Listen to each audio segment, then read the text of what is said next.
To'xti Jambaz. Sharq Turkistonning yaqinqi zamon tarixida nom chiqargan mashhur To'xti Jambaz. 1882-yili 6-oyda Guchung nahiyasidagi Go'hardin usta ismli hunarvan oilasiz dunyoga kelgan. Guchung bozorining 5 tarafidan shahar ichiga qarab so'ziladigan ko'chalarning hammasining uchi bozorning o'ttirisidagi maydonga tutishatdi. Ko'chalarning bosh tartibi bo'lsa, barbara kang yezi qishloqlarga uzab ketdi. Kun chiqishdan boshlangan bir o'stang shaharning sharq-shimol tarafiga so'zilgan bo'lib, bu o'stangning bosh tarafi Tugman beshi mahallasi deb ataladi. Bu mahallaning shimol tarafida 8 qo'ri, uning nerisida Eriq ko'chasi, Xon Eriq ko'chasining sharqi-shimol tarafiga cho'ng masjid mahallasi joylashgan. Bu o'stang atrofidagi mahallalar Uyg'ur mahallari edi. G'arb tarafda bir ko'cha bo'lib, u yerga Manchu, Xitoy, Tungan qatorliq ko'chmanlar ko'chib kelib, Shilayshan ko'chasi deb bir-biriga chatlash ko'chmanlar mahallalari paydo bo'lgan edi. To'xti Jambazning dadasi Go'hardin usta Teydin ko'chining yerlik odamlaridan edi. U hozirgi Tugman beshi mahallasida ota-bovulari tug'ilib, cho'ng bo'lgan g'o'ylida dunyo ko'z ochgan. Onasining ismi Hoshixon bo'lib, bir singlisi bor edi. Go'hardin Axun egiz bo'yliq, qovul odam bo'lib, yurt ichida jambozchiligi, kuchtingurligi bilan dong chiqargan kishi edi. Uning kasbi to'mirchilik bo'lib, polo aytishga usta edi. To'y-to'kun nazir chiroqlarining polosini Go'hardin usta etib beradi. Uning polosining ta'mini yegan kishining og'zida qoladi. Mushundaq aloyidligi sababidan Go'hardin Axunning Guchungda xeyli obdilla ta'sir bor edi. Onasi Hoshixon o'rta bo'y, qarqumchoq, bejirim, mehrlik bir ayol edi. To'xti Jambaz aslida Go'hardin Axunning 4-chi balasi bo'lib, uningdan burunqi balalar kichik turibla chijirab ketgachga, Go'hardin usta keyin tug'ilgan balasiga To'xti deb ism qo'yib, mushu 4-chi balasining bo'lsa-mu to'xtab qolishini arzu qiladi. U 1 yoshga kirganda mangadi. 3 yoshga kirganda 5-6 yoshlik o'g'il bolalarchilik bo'y tortib, nihoyat timan cho'ng bo'ladi. Uning turqi xuddi rivoyatlardagi O'g'izxonga o'xshaydi. Uning puti buq putidek, beli bo'ri belidek, mo'rsi qora bulg'un mo'rsidek, ko'ksi ko'ksidek edi. Put qo'llarida quyuq tuklar bor edi. Go'hardin usta bu balasiga to'liq havaslanadi. U ham andisha, ansizlikda edi.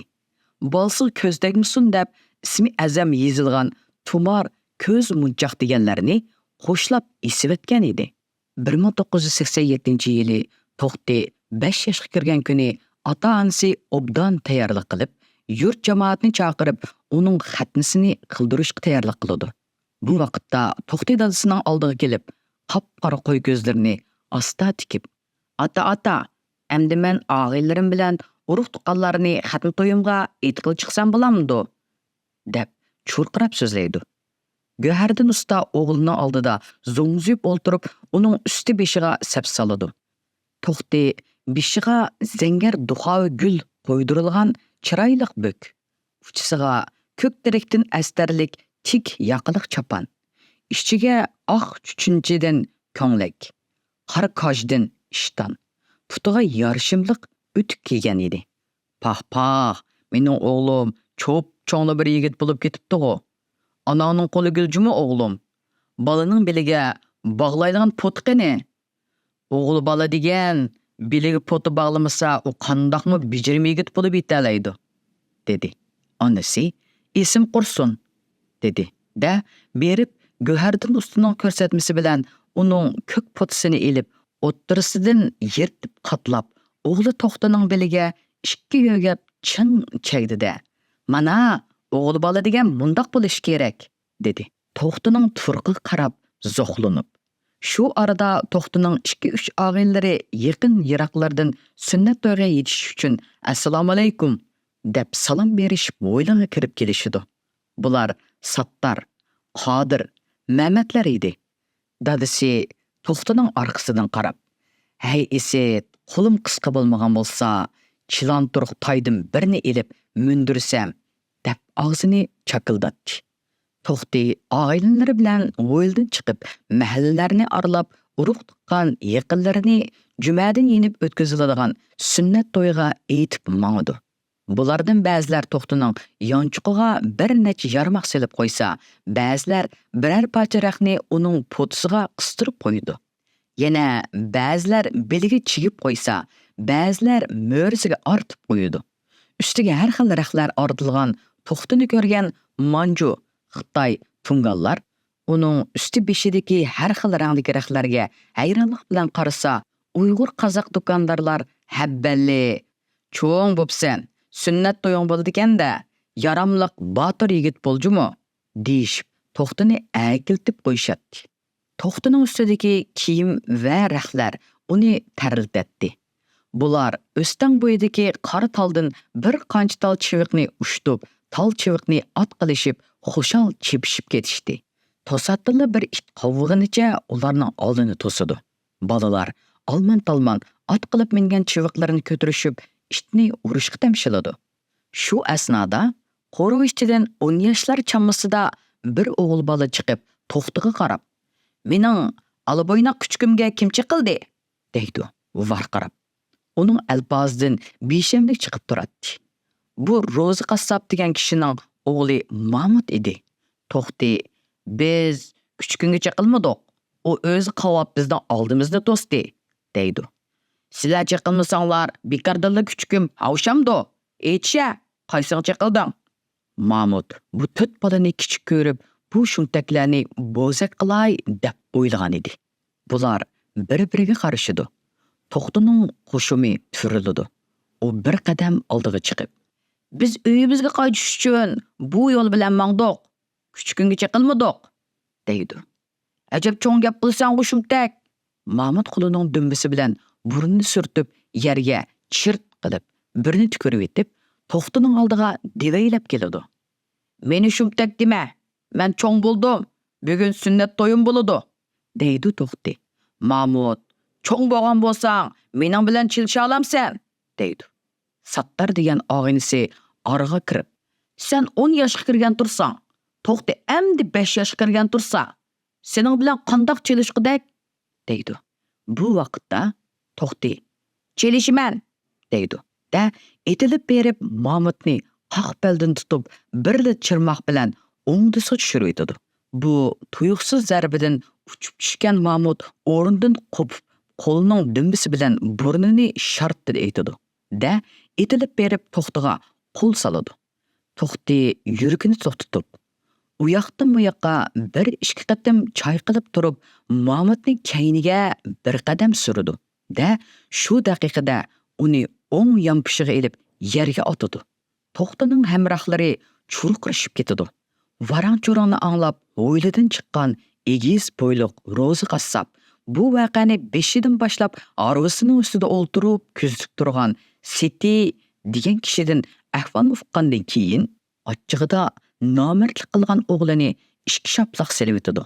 O'g'li yig'laganicha o'yliga kirib ketadi. U To'xtining oldiga kelib, "Bugun sening to'yingkan bolam. Qutlug' bo'lsin. Otangga salom aytqin", deb bir qancha yarmoqni uning yonchug'iga silib, ust boshlarini silab uzitib qo'ydi.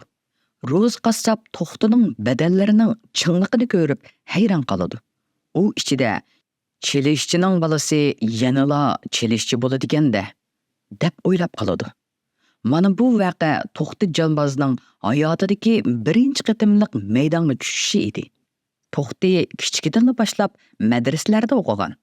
U ziyrak va tirishchan bo'lg'achqa xat yozish va asosiy diniy saboqlarni yaxshi o'rgangan edi. U balog'atga yetgandan keyin otasi uni oshpazlik va qassoblikqa shogirdlikqa berib, hunarlik qiladi. Guhardin Axun o'g'li To'xtiga kichkidan boshlab ko'ngil qo'yib, jonbozlik mahorat o'rgatgan. To'xtining bovisi Shamilmu usta jonboz bo'lib, u bovusinimi ustoz tutib o'rgangan. Uning o'riqroq o'ttirib bo'y kelgan basti, chaqqan chabdasligi, jonbozlik o'rganishga to'liq mos keladi. u o'zining o'tdak qiziqishi bilan jambozlik o'rganishga yuksak ishtiyoq bog'laydi. Dadasimu uning haqiqiy jamboz bo'lib yetishib chiqish uchun fursat yaratib berdi.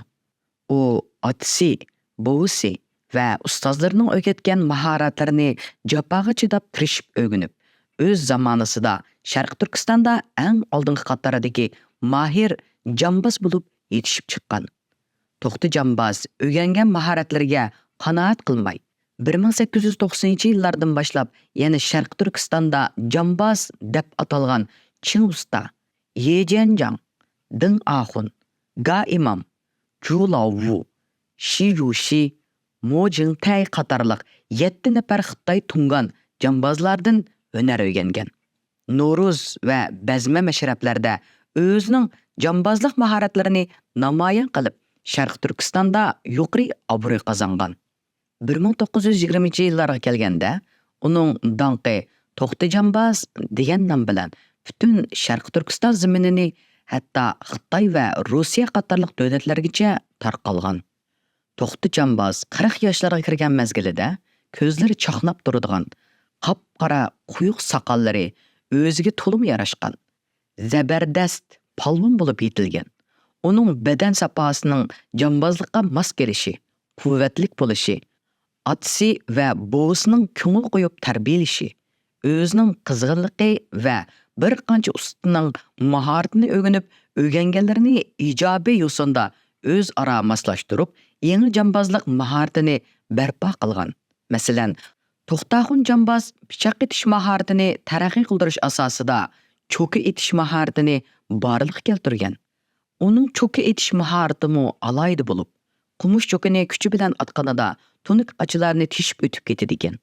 O'ng putidagi o'tkining qunchisiga davomli 4 tal cho'k qistirib oldi ekan. To'xtaxun jambozning nizomidan, shahiddin, g'avvosidan, muazzizidan ismli 4 o'g'li, Rabixon, Rahimxon, Karimxon ismli 3 qizi bo'lib 7 farzandlik bo'lgan. U farzandlarini tarbiyalashga alohida ahamiyat bergan. U hayotida ko'plagan shogirdlarni tarbiyalab yetishtirgan. Uning Turkistonning har qaysi joylaridan kelgan shogirdlari ilgir keyin bo'lib 300 dan oshgan. To'xti jamboz taraqqiyparvar, ma'rifatparvar shaxs bo'lib, o'z davridagi ilg'or fikrli kishilar va ziyolilar bilan quyuq do'stlik munosabat o'rnatgan. Guchong nayisidagi Gulshan maktabining o'qitish ishlariga kuchining yetishicha o'z himmatini ko'rsatgan. Kang jamoatchilikning kuchli talabi bo'yicha 1923-yildan 1930-yillargacha Gulshan maktabida tantarbiya darsi o'rgatgan. Demak, To'xtaxun jamboz Guchong milliy ma'rifidagi tunji tantarbiya o'qituvchisi bo'lib qolgan. To'xti jamboz bilan davrdosh o'tgan kishilar ilham uning yaxshi farzandlari, esil sifatlari, ajoyib jambozlik mahoratlarini zo'qbandlik bilan so'zlashidi. Uningga atab o'qilgan qo'shiqlarmi toki hozirgacha Guchong xalqi orasida tarqalib kelmoqda. To'xtaxunning yo'lini ushqur yo'lvas to'solmas, to'sib qolsa navoda musht tepikdan qo'polmas. To'xti jamboz haqidagi hikoyalar. Maydondagi elish. Chashki vaqti bo'lgacha kichik masjid saynasiga xeyli ko'p odam yig'iladi. Saynaning bir tarafiga ayrim o'rindiqlar qo'yilgan edi. Qoida bo'yicha jambozlik mazhablarining oqsoqollari mush o'rindiqlarga kelib o'ltiradi. Shu zamonlarda Guchongda Xitoyning Shaolin mazhabi, Taichuan mazhablari, Yochivak gumpidarlari, shimollik va janublik gumpidarlar degandek gumpidarlar bor bo'lib, bundaq mahorat ko'rsatilishlar o'tkazilib turadi. To'xti jamboz og'inisi Sattar Mehmetlar bilan kelib, har biri bir tiziqdan yarmoq tashlab, munosib joy tepib o'ltirishdi. Saynaning atrofida tungan Ga imomning nayzi tutgan shogirdlaridan tartib saqlab o'tirishadi. Yejinjang, Deng Ahun, Ga imom va boshqa jamboz guruh mazhablarining xolangan shogirdlari rat bilan o'ltirishmoqda. Bu chaqda To'xti jambozning oldiga kelib o'ltirgan Guchongning Manju ambili, So'g'un Nashinning o'g'li, Suxu Shara To'xti jambozga qarab ko'ranglab, uni masxara qiladi. To'xti jamboz bo'lsa parvosiz o'ltirdi. Maydon surlik bo'lib, odamlar petishmay, hatto masjid temig'icha chiqib olishgan edi. So'rin boshqurg'ichi mahorat ko'rsatish boshlandi deb to'laydi. Tomoshabinlar maydonga biqishidi. Maydonga eng avval Xitoyning Shaolin gumpalarining shogirdlari bilan Ga imomning shogirdlari ikkidan bir guruh bo'lib qaltak o'ynatishib mahorat ko'rsatdi. Julao Ding Axunning shogirdlari ikkidan bo'lib maydonga tushib qilich mahorati ko'rsatdi. Yana bir qancha gumpadorlar yel gumpisi, tayji gumpisi, yochivak harakati deganlarni o'ynaydi. Bu mahoratlardan keyin yakka elishish boshlanadi. Ga imom shogirdlaridan birini To'xti jamboz bilan elishishga o'ttirga chiqaradi. Elishish boshlanadi. Ga imom o'ttirga chiqargan yosh bek chaqqan edi. Eli To'xtining o'ng tarafidan zarba qilsa, eli sol tarafiga o'tib zarba qiladi. Eli maymun harakati ishlatsa, eli yochivak yilon gumpusini ishlatdi. To'xti jamboz dastlab mudofaada turdi. Chunki qarshi tarafning harakati o'zgarishchan va bek tez edi. Bular bir pas ilishgandan keyin To'xti jamboz qarshi tarafning mahoratini bilib oldi-da, qarshi taraf o'ziga shiddat bilan hujum qilgan shu daqiqa 8 singir mahorati bilan qo'sh alqon chiqarib qattiq zarba berdi. Qarshi taraf keyniga uchib tushguncha turolmay qoladi. Bu chog'da tomoshabinlar guldiras olqish yangritdi. Ga imomning shalong soqollari titrab ketdi. Lekin u chandurmay Malovsi degan shogirdini chiqaradi. U Malovsini 3 kundan buyon ayrim tarbiyalagan edi. Ammo Malovsi deganimi To'xti jamboz bilan 5-6 martam tutishgandan keyin yengiladi. Shu asnoda Suxu Shara ambal otisi Suxu Xanushining yiniga berib qulqiga pichirlaydi. Shuning bilan maydon boshqaruvchi "Amdi Suxu Shara bilan To'xti maydonga tushidi" deb e'lon qiladi. Ammo bir odamning orqa-orqadan 3 qitim maydonga tushishi jambozlik qoidasiga xilof edi. Chunki 2 qitim maydonga tushgan odam albatta charchaydi-da. Lekin undaq bo'lmaydi. Bu vaqtda atrofdagi tomoshabinlar fikrlashatdi. Maydonda elishish boshlanadi. To'xti Suxu Sharaga yo'l qo'yib turadi. Yi usta bularning elishishini dekki-dukka ichida kuzatib turadi. Chunki u ambalning bisimi bilan bir qancha kundan buyon Suxu Sharani maxsus tarbiyalagan edi. To'xti jamboz orqa-orqadan 3 qitim gump ishlatib Suxu Sharani qattiq yaralandirib yerga chaplab yetadi. Bu chaqda atrofni guldiras olqish sadolari zil-zilaga keltirib yetadi. Xitoydan kelgan 4 jamboz. Oradan bir qancha vaqt o'tgandan keyin Guchingga Xitoydan kelgan uzun chachli 4 nafar jamboz, ya'ni chamboshchi paydo bo'ladi. Aslida bularni ambal Suxunashin har biriga 1000 tanga berdiganiga, agar To'xti jambozni yengolsa, yana nurg'un mukofot berdiganiga deyishib, Xitoy zaminini izlab yurib, Wudong dig'idan ilib tushgan edi. Bir kuni To'xti jamboz bir to'yning polosini etib bo'lib, kapkurini qo'ltiq qistirib mang'an edi. Bulardan birsi kelgan peti nomardlik bilan To'xti jambozga mo'r qo'yib, qo'ltiqidagi kapkurini yerga tushirib yetadi. To'xti jamboz o'zini o'ngshab turishiga, u Xitoy uzun chechini yo'gib kelib, To'xti jambozga hujum qiladi. To'xti jamboz o'zida apchillik bilan uning hujumidan qochirib, olqinini ichib, yan tarafdan o'ng biqiniga keltirib, zarba bilan bir urdi. Xitoy jamboz bo'lsa yerga tushganicha tugilib qoladi. Bu vaqtda To'xti jambozning oldida yerdan ungandakla yana bir paydo bo'lib, To'xti jambozga go'yo yilpiz kabi otlanadi. To'xti jamboz o'zining hujumini rad qilib etib, uni chaqqonlik bilan yonbosh qilib, keltirib qattiq yerga otadi. Xitoy jamboz g'ing qilgan ovoz bilan xuddi loydek chaplashib qoladi. Bu vaqtda bir tomdan keynidan yana 2 nafar uzun chachli notunish Xitoy jamboz chiqib, "Apu qiling, savallik bizdan o'tdi, ochig'ingizni hay bering" deb apu so'raydi. Shunda qilib, bularning kimligi va asli siri o'ttirg'i chiqadi. To'xti jambaz haqiqiy ahvolni uqqandan keyin ularni kechiradi. Eliqi tayoq yeganlarning ikkinchisi so'ngaklarni uvulg'ach. "Siz ishlatgan u hunar qaysi mazhabning gumpisi?" deb so'raydi. To'xti jambaz, "U hunar Uyg'ur chelishchilari qo'llanadigan yampash qilish gumpisi deyiladi" deb javob beradi. "Bu yurtda jambozchilardan boshqa chelishchilarmi borkanda?" Xitoylar hayron qilishdi. Bu voqeadan keyin ko'chman Xitoy va tunganlar to'xti jambazga atab qo'shoqlar to'qishdi. "Guchingda bar to'xti jambaz. Sirtdan yallab keldi to'rt jambaz. To'rt jambazni yengib oldi. To'xtidiki bir yampash." To'xti jambazni izlab Xitoydan kelgan polvon. Vaqtning o'tishi bilan To'xti Oxunning nomi mashhur bo'lib, necha davlatga yeyilib, toki Xitoyning bulun pishqoqlarigacha yetib boradi. Bir kuni To'xti jambaz Mehmet degan og'aynisini izlab Xamonga keladi. Bu vaqtda Mehmet va ikki do'sti Xamonda chash yig'iyotdi. Bular salomlashib turganida Kozim ismli bir dallol orqasida betbashara takabbur ko'rinishlik otliq bir Xitoyni boshlab keladi. U "Bu Xitoy To'xti jambaz bilan kuch mahorat sinash qili otaydan Xitoydan kelibdi. Shunga boshlab keldim" deydi. To'xti jambaz uningga "Bularning ichida To'xti jambaz yo'q ekan, ammo shogirdi bor ekan" degan deydi. Kozim berib u Xitoyga bir narsalar deydi. Xitoy devaylab kelganicha etidan tushmay turib, "Sen To'xti jambazning shogirdi ekansan.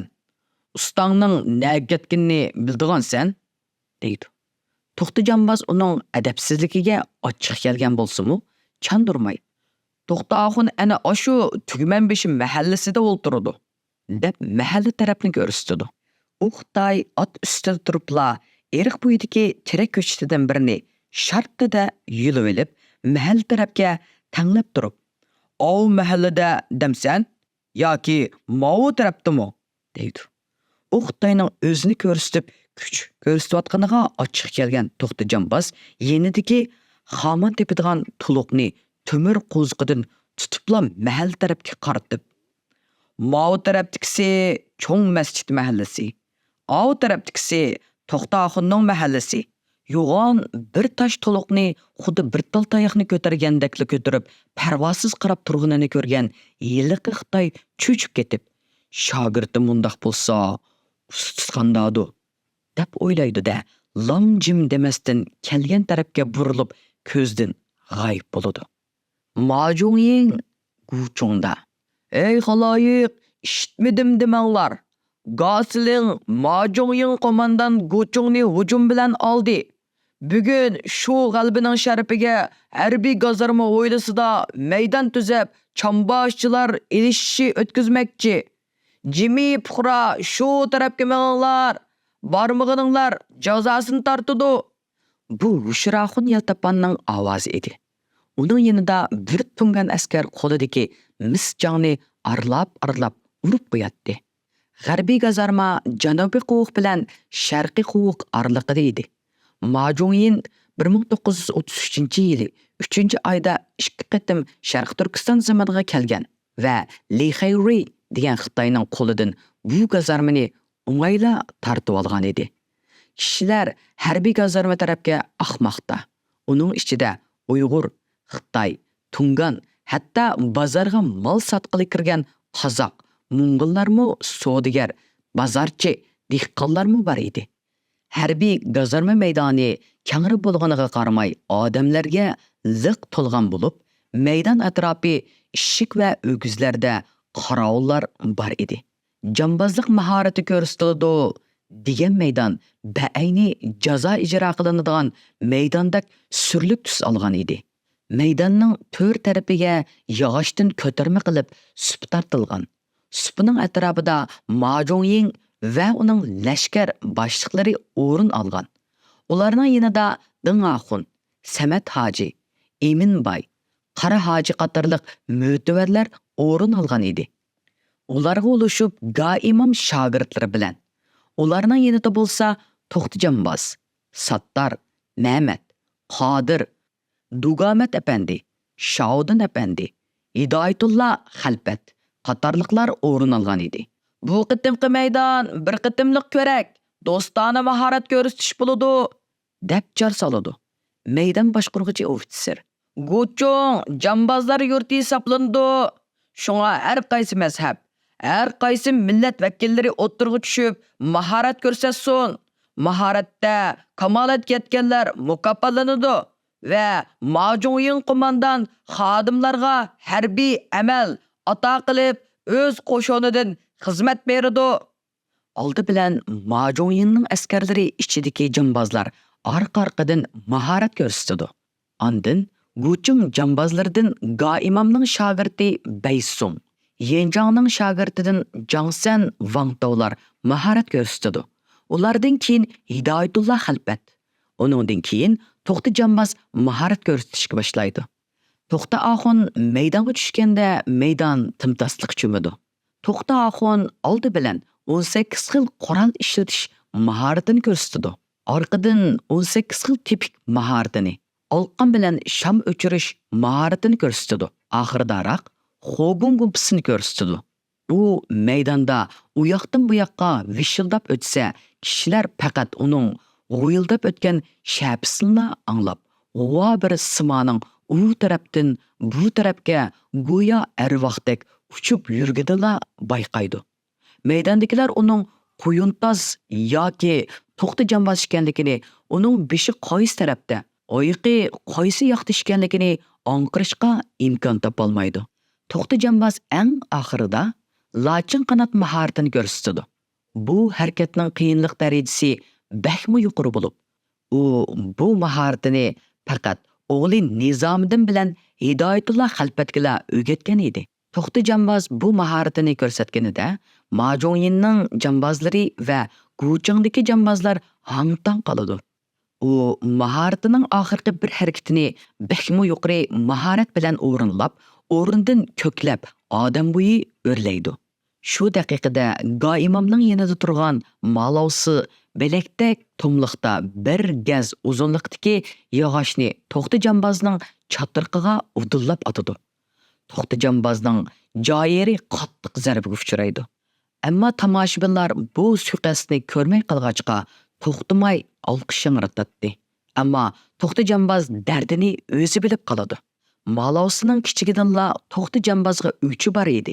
Chunki ayni vaqtda To'xti jamboz uning enisini adablab qo'ygan edi. Malovsi shuningdan keyin ko'nglida g'um saqlab, hamon bir kuni o'ch elishni ko'ngliga pukidi. Ular 3 yildan buyon Majunyinga askar bo'lgan. Inisi Gansuda o'lgan. O'zi hozir Majunyinning qo'lida Lianjanglik amalida edi.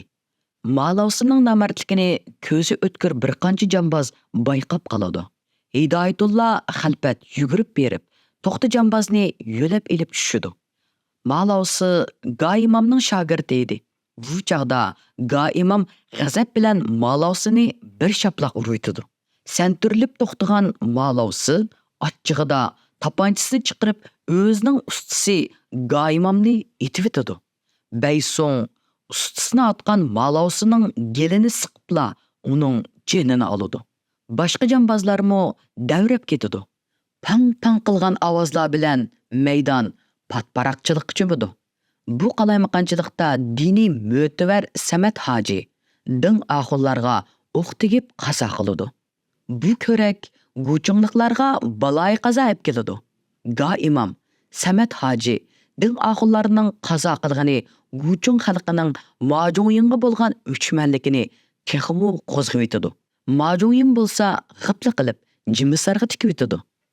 To'xti jamboz garchi nihoyat oz uchraydigan tangdoshsiz mahorat egisi bir jamboz bo'lsa-mu, tajovuzchi Xitoy hokimiyatining qattiq nazorati va besim ishiltishi sababli o'zining bebaho qimmatli mahoratini o'z xalqiga qoldirishga chorasiz qolgan. Uning umri asosan g'urbatchilikda o'tgan. U xalqining hurmatiga erishgan haqiqiy bir jamboz edi. Sharqi Turkistonning yaqinqi zamon tarixida nom chiqargan mashhur to'xti jambaz 1945-yili 4-oyda 63 yoshida vafot bo'lgan. Marhumning meyiti Guchung qabristonligiga dafn qilingan.